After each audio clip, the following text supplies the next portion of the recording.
जो रिकॉर्डेड डलती है, एक तो प्रोवर्ब, ठीक है, दूसरा स्पेलिंग मिस्टेक्स, स्पेलिंग्स का, और तीसरा लीगल टर्म्स। चल रहा है ना क्लास? लीगल टर्म्स, प्रोवर्ब और स्पेलिंग मिस्टेक्स आपके बैच में लोड हो चुका है कि नहीं हो चुका है, वो एक बार चेक कर लो आप लोग, ठीक है? क्लियर? चलो, आज हम लोग इस पोर्शन का एकदम आखिरी पोर्शन में है। अब इसके बाद ये पूरा जो मैंने कहा था ना एक्स्ट्रा पोर्शन करवा रही हूं मैं, वो सारा खत्म हो जाएगा। बेटा, ट्रांसफॉर्मेशन ऑफ सेंटेंस क्या होता है, ध्यान से सुनना। जब आप सेंटेंस को ट्रांसफॉर्म करते हो, चेंज करते हो, और उसकी मीनिंग में कोई चेंज नहीं हो, वो ट्रांसफॉर्मेशन ऑफ सेंटेंसेस हो गया। जैसे कि हम लोग पढ़ते हैं, पहला active voice, passive voice, active to passive and passive to active, ये एक होता है और ये अलग से चैप्टर है।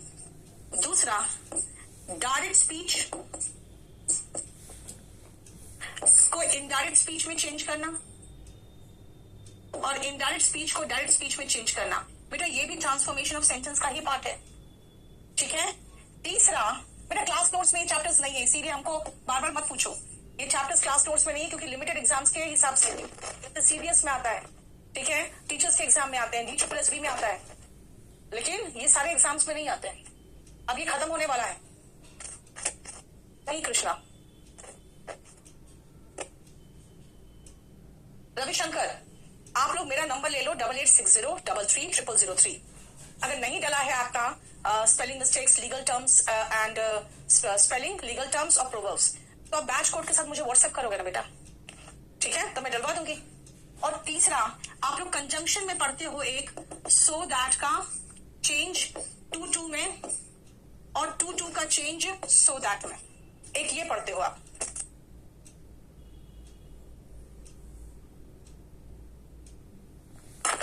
ठीक है?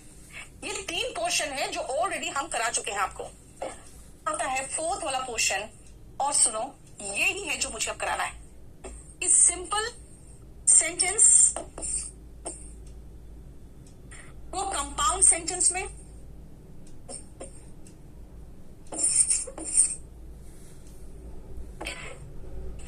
पहला तो ये हुआ इसका। दूसरा, सिंपल टू कॉम्प्लेक्स सेंटेंसेस, और complex sentence to simple sentence में। और तीसरा, कंपाउंड सेंटेंसेस को कॉम्प्लेक्स में, और कॉम्प्लेक्स सेंटेंसेस को कंपाउंड सेंटेंसेस में। ये 3 पोर्शन है जो हम लोग जो पढ़े हैं ना, उसके आधार पे अब हम करेंगे। मैंने आपको सिंपल, कंपाउंड और कॉम्प्लेक्स सेंटेंस कराया था ना, ठीक है? मनीषा, बेटा वो वर्ब से शुरू होता है तब।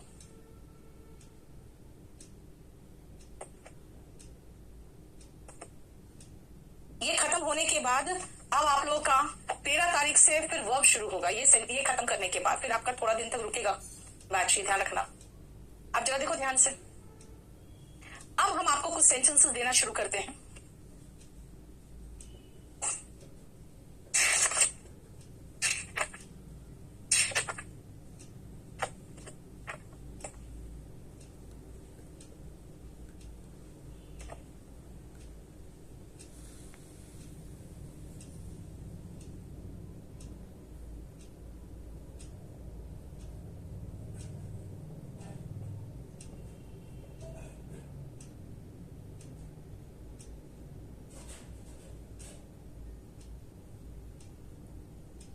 चलो,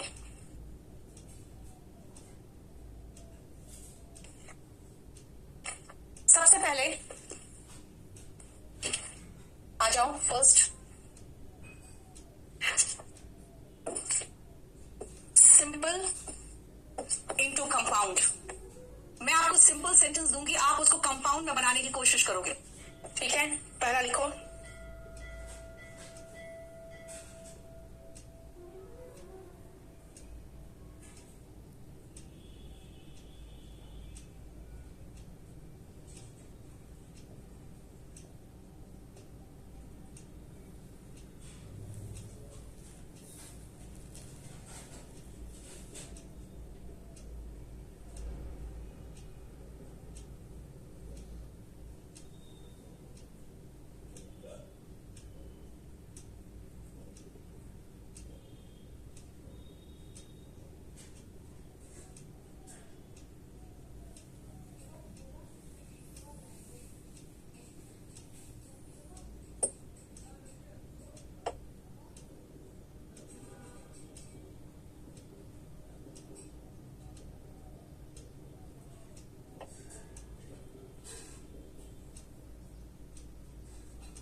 पर बनवा कटा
संदीप, वेरी गुड।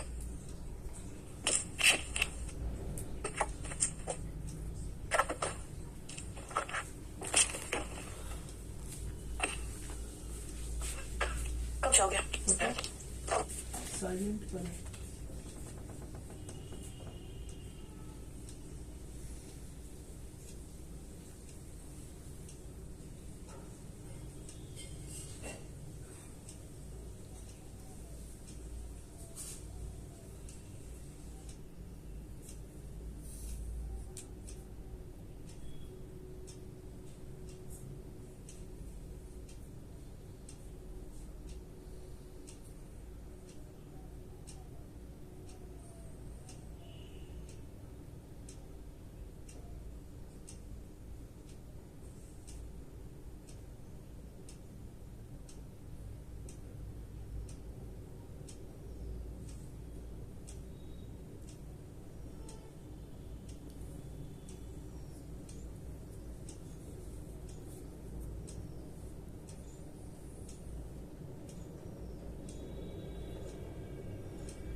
आ जाओ, देखो बेटा ध्यान से। सिंपल को कंपाउंड में करना है। कंपाउंड होता क्या है? कंपाउंड याद करो तो। कंपाउंड में एक कंजंक्शन रहता है और दोनों तरफ आपको एक एक वर्ब दिखेगा, यानी कि दो सेंटेंसेस, यानी एक इकलौता अगर वर्ब दिखे तभी तो सिंपल है। ओके, इकलौता वर्ब दिखे, यस, इकलौता वर्ब यहाँ पर है। ऑफ के बाद ये जेरेंड है, ये वर्ब नहीं है। यहाँ इकलौता वर्ब है, यहाँ इकलौता वर्ब है, एक वर्ब है, बस एक वर्ब है। आईएनजी वाले जेरेंड होते हैं, ध्यान रखना। यानी अगर एक वर्ब है तो वो सिंपल है। अब मुझे दो वर्ब्स करने हैं, ठीक है ना? दो वर्ब, ठीक है। सोनाली, हमने ऑलरेडी वोकैबुलरी खत्म करा दिया है जहां तक आपका था। अब फिर वोकैबुलरी 1 से लेकर 10 तक तब होगा जब हम वर्ब से शुरू करेंगे तब।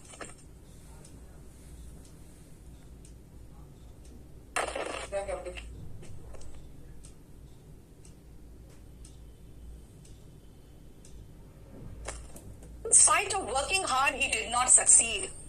यानी he worked hard। अब मुझे दो वर्ब चाहिए। he worked hard हो गया और एक conjunction but he did not succeed। देखो, दो वर्ब हो गया और बीच में एक कंजंक्शन, दो वर्ब बीच में एक कंजंक्शन। देखो, क्लियर?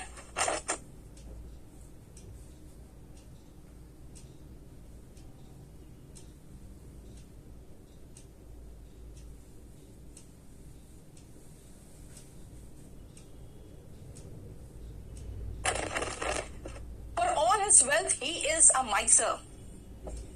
For all का मतलब होता है के बावजूद, यानी कि इतना संपत्ति है फिर भी वो माइजर है. इसका मतलब हुआ he is wealthy. wealthy का मतलब होता है काफी पैसा है. But he is a miser. He is wealthy, but he is miserly. ये भी चलेगा. यहां देखो he is and he is और बीच में कंजंक्शन लगा है. हो गया हमारा कंपाउंड सेंटेंस. बेटा कंपाउंड सेंटेंस समझोगे तब ना कंपाउंड बनाओगे. इसीलिए याद रखना कंपाउंड सेंटेंस में दो सेंटेंसेस होते हैं, एक कंजंक्शन से जुड़े हुए और आपको दो अलग अलग वर्ब्स दिखेगा. सिंपल में एक ही वर्ब दिखेगा जो मेन वर्ब होगा आपका. नेक्स्ट आओ. He punished his son for disobedience. He punished his son because he was disobedient. Again because से जोड़े हैं punished और was. देखो दो अलग अलग हम सेंटेंसेस कर दिया. बेटा वर्ब का फॉर्म आईएनजी है लेकिन वहां पे गेजिंग जो है ना वो जेरेंड है. माइजर मतलब कंजूस. बेटा मीनू बत्रा सिनेमा के ठीक सामने. बेटा मुखर्जी नगर में बत्रा सिनेमा के ठीक सामने. To my shock the chair moved on its own. बिल्कुल मैं शॉक्ड हो गई. चेयर अपने आप मूव किया तो है ना. To my shock. अब क्या होगा. I was shocked. क्योंकि बिकॉज या एज कुछ भी लगा दे या वेन भी लगा सकते थे. As the chair moved on its own. देखो I was shocked as the chair moved on its own. देख रहे हो अलग अलग है. ठीक है. In the house sat the widow gazing at his picture. बैठी हुई थी टकटकी लगा के उसकी तस्वीर को देख रही थी. The widow sat in the house. हो गया. अब एक कंजंक्शन लगा दें and gazed at his picture. देखो gazed and sat. देख रहे हो.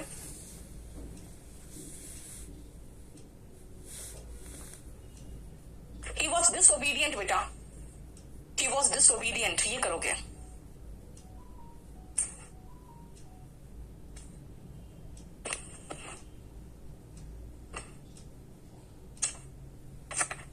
ओके चलो नेक्स्ट में आते हैं. अब हम लोग अभी हम लोग सिंपल टू कंपाउंड कर रहे थे. अब चलते हैं नेक्स्ट कंपाउंड टू सिंपल करते हैं.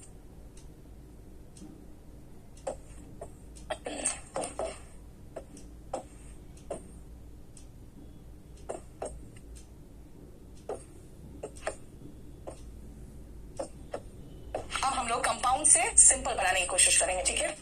चलिए पहला सेंटेंस लिखो. आप पहले कुछ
हटा दोगे तो आफ्टर के बाद जेरेंड आ जाएगा फिनिशिंग, तो आपके पास एक ही वर्ब बचेगा। ऐसे कर सकते हैं हम लोग, है ना। पहला है आफ्टर फिनिशिंग, या फिर एक और तरीका है हैविंग फिनिश्ड। हैविंग के बाद भी देखो फिनिश्ड लग रहा है the work, after finishing the work या having finished the work. Having plus V3 जो होता है परफेक्ट पार्टिसिपल होता है, इसलिए अगेन वर्ब नहीं है, वो परफेक्ट पार्टिसिपल है। और आफ्टर के बाद जेरेंड फॉर्म आता है। ही स्विच्ड ऑफ द कंप्यूटर, बस एक ही तो वर्ब आया मेरे पास, स्विच्ड ऑफ द कंप्यूटर, यानी कि बहुत आराम से हमने सिंपल बना दिया। सिंपल का मतलब है मेरे पास एक ही वर्ब आना चाहिए बस। He is poor but he is generous. In spite of या despite, in spite of या despite being poor, again preposition के बाद gerund आया। He is generous, वो दिलदार है। देखो एक ही वर्ब आएगा तो समझ जाना बस हमारा बन गया सिंपल। डिस्पाइट बीइंग ये भी बिल्कुल सही है। I was surprised when I found him in our room. To our surprise, we found him in our room. To our surprise करके I was surprised का was गाइड कर दिया, हो गया मेरा काम। You must eat or you cannot live. You must eat to live. To plus verb का base form क्या है? To प्लस वर्ब का बेस फॉर्म क्या है? जेरेंड नहीं, इन्फिनिटिव है, इन्फिनिटिव है। और last, he tolerated all but did not complain. He tolerated all without any complaint. Without any complaint. देखो कंप्लेन का नाउन फॉर्म बना दिए, चल गया हमारा काम।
नेक्स्ट डे आपको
इसमें ध्यान रखना, एक सबऑर्डिनेट क्लॉज होगा जो डिपेंड करेगा मेन क्लॉज पे।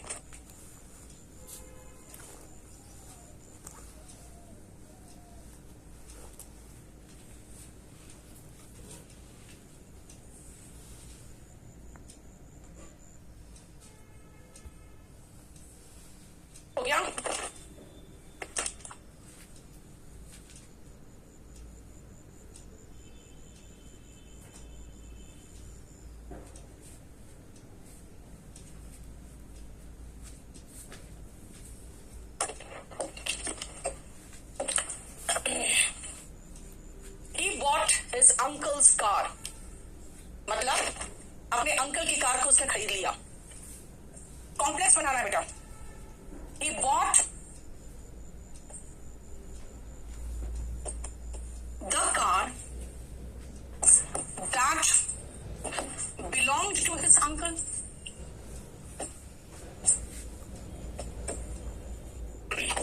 देखो, उस गाड़ी को खरीद लिया जो उसके अंकल का था. ठीक है.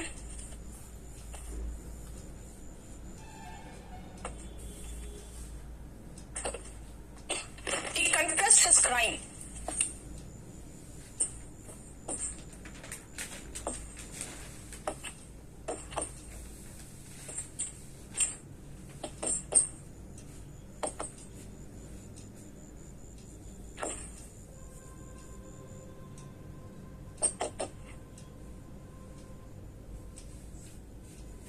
He had committed क्या? The crime. यानी वो जो सेकंड वाला है वो डिपेंडेंट क्लॉज है जिसका मीन कंप्लीट तभी निकल रहा है जब पहला का हम देख रहे हैं. That belonged to his uncle. क्या? The car. आया समझ में? I know his native village. Native village होता है जहां पर आप पैदा होते हैं. I know the village where he was born. Where he was born अकेला मीनिंग कुछ नहीं दे रहा है. क्वेश्चन होता तो होता where was he born. Where he was born नहीं होता.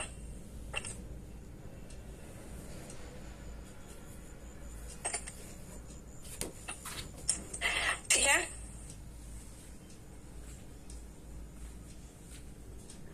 टियर 2 में कौन कौन सा सब्जेक्ट का एग्जाम देना पड़ेगा बेटा? मैथ्स और इंग्लिश देना पड़ेगा.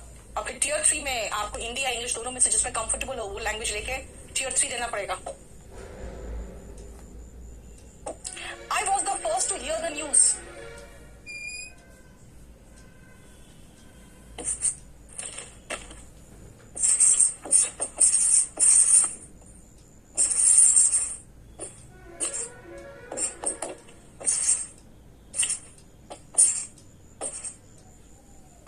It was I who first heard the news. कौन who first heard the news? I. पहला पे डिपेंड कर रहा है सेकंड क्लॉज. देखो ये मैं थी जिसने पहली बार उस न्यूज को सुना.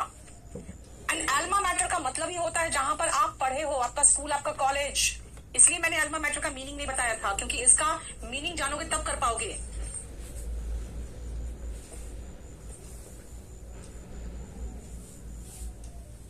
स्कूल या कॉलेज जो लगा दो.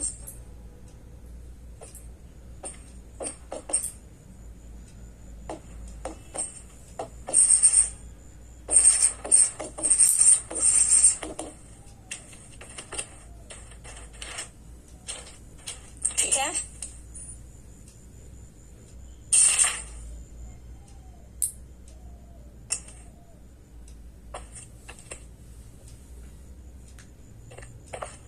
चलो नेक्स्ट आओ.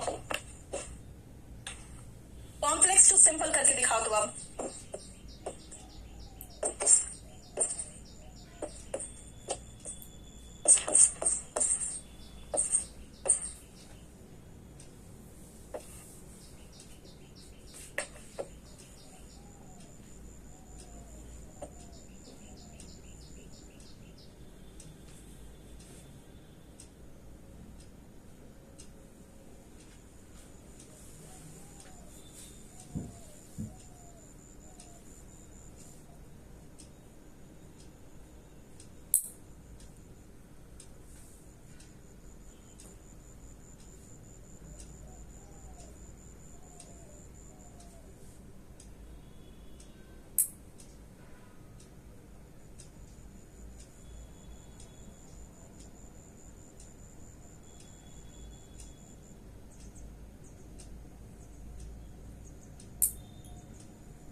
द जज said that he was innocent, यानी जज ने कहा कि भाई ये लड़का इनोसेंट है, ठीक है ना, जज ने कहा कि ये लड़का इनोसेंट है।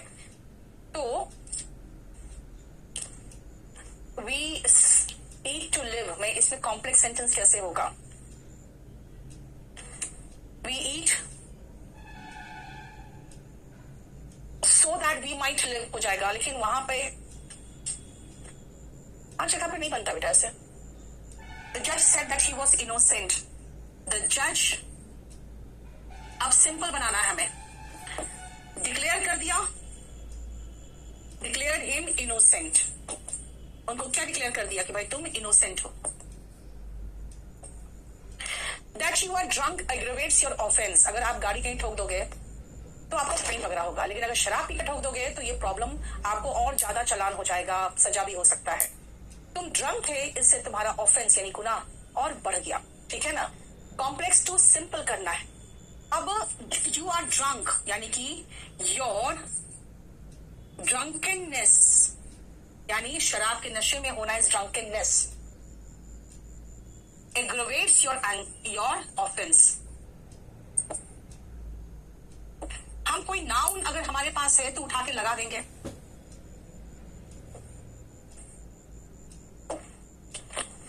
ठीक है।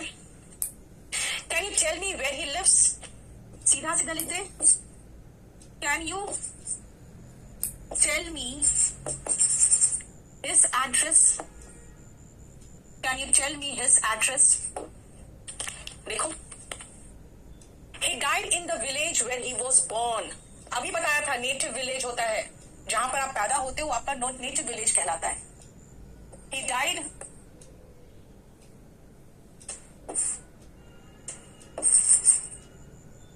in his native village। अब खुद जरा देखो ध्यान से, सब में एक एक वर्ब आ गया, अगर एक ही वर्ब है तो वो सिंपल है, सिंपल सेंटेंस है। The reply that you gave was foolish, सीधा कह दे, you gave a foolish reply। हम यही कोशिश कर रहे हैं कि भाई हमारे पास सिर्फ एक वर्ब हो, ठीक है। अगर मेरे पास सिर्फ एक वर्ब है तो इसका मतलब है कि हम सिंपल सेंटेंसेस का प्रयोग कर रहे हैं। आज हमारा ये बैच नंबर 14 पूरी तरह से खत्म हो गया है, पूरी तरह से। बैच नंबर 15 आपका सिर्फ एक चैप्टर बचा है, that is verb, and batch number 19 आपका पूरा एक कंप्लीट पोर्शन बचा हुआ है जो वर्ब से शुरू होगा, verb, tense, conditional sentence, question tag, passive voice, narration, ये सब होता है, ठीक है।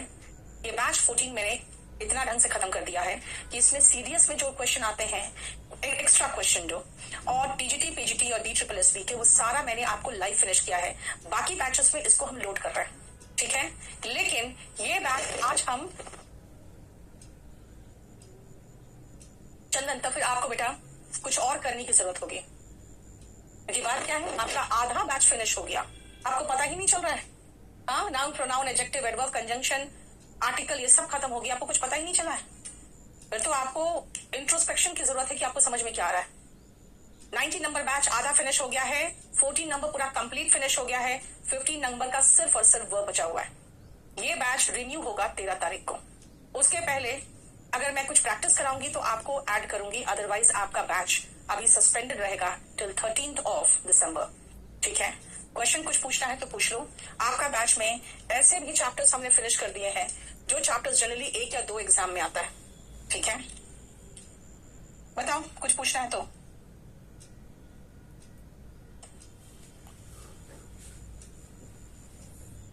सब कराएंगे, 10 शीट्स हुआ आपका बस।